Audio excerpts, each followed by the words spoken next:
My name is Keith Balts. I'm the Vice Chair of Clemson Corps, which is Clemson University's military-affiliated alumni group and alumni club.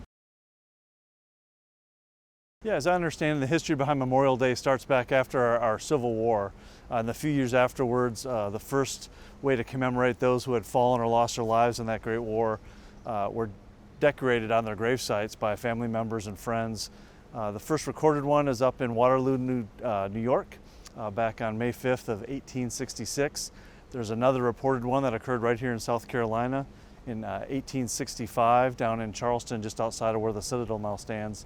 And so there's a little, probably not the best way to answer that. But anyway, there's a little opportunity for where the first one occurred. In 1868, General Logan wanted to declare a more national, federal version of a decoration day, as they called it back then, but was meant to honor all those who had fallen. We've come to know it as Memorial Day, which in 1968 to 1971 is when they made it a federal holiday as we know it today, the last Monday in May. So Memorial Day is different from other national holidays that commemorate military service like Armed Forces Day and Veterans Day, because it's specifically focused on those who have lost their lives in defense of this nation, either in combat, as a result of wounds suffered in combat, or really any tied to their military training or activities while serving.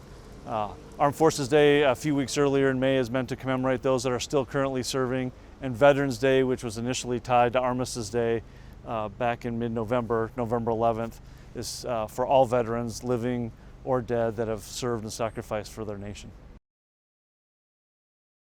Sure, there's a lot of great ways to recognize Memorial Day just in conversations with others or what your activities may be that weekend. Probably one of the best ways to express it instead of Happy Memorial Day, because it's not necessarily a happy occasion, especially for those Gold Star families that still remember the loved ones they've lost. But to just ask people what they may be doing to commemorate the holiday. Is it just in thoughtful reflection at 3 o'clock on that Monday, which tends to be the moment of reflection that President Obama approved?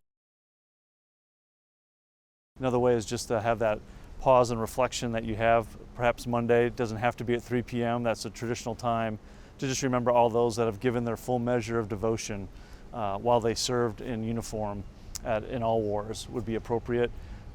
Or to reach out to a Gold Star family or someone you know may be directly connected to somebody who was lost. That would be important for them to know that you're thinking of them. But to be an informed citizen and talk and think through those that have really lost their lives and commemorate that.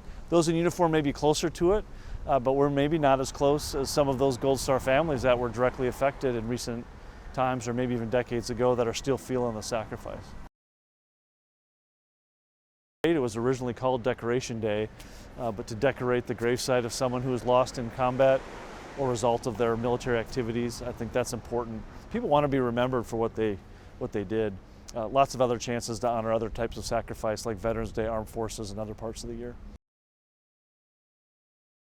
We wouldn't feel that way about 9/11. For those of us of a certain age, we remember that, and we wouldn't think of having a sale or maybe doing the things that we typically do on Memorial Day around 9/11, wishing happy 9/11 Day or things like that. Just wouldn't feel appropriate because we're more informed because we lived through it. And so some of what I see in the misguided retail part of our society may just be that separation of what it was originally started for versus what it unfortunately maybe has become in certain sectors of our population. Not all know that, but some follow it that way.